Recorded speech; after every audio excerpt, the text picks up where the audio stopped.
જય શ્રી કૃષ્ણ માસી. આવી કેમ ને રેવા? હા તે સારું થયું. અને જો તમારે જે ફિલ્ટર નો ચાલુ થયું ને તો મારે ફિલ્ટરમાં પાણી શીશો ભરી જાજો તમ તારે.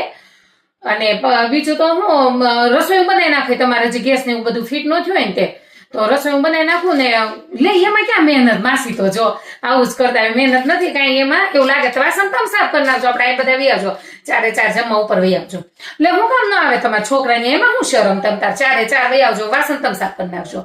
હા હા તે સારું. તમારા છોકરા તીખું ખાય છે? હા તે અમે લસણ ખાઈ તમે ખાવ ને લસણ નથી ખાતા તો એક કામ કરો તમે શાક વગાડી દેજો માસી. હોળી તમારા છોકરા ખાહે નહીં તો મારે ઓલું થાય એમ કરતા તમે શાક વગાડી દો અને હું રોટલી બનાવી નાખું.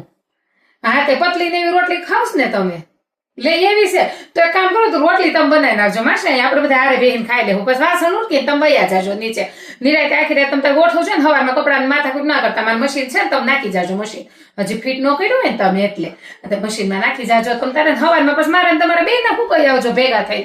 હા અને ઉપરથી પછી કચરું ને એ બધું વાળતું આવું. હા અને મારે જો હોલમાં એકમાં ખાલી પોતું મારી દેજો ને તમે તારે. હા હું બે બેડરૂમ ને એવું હું સાફ કરી નાખું. ખાલી હોલમાં ને એમાં પોતું મારી દેજો માસી. હા તે સારું.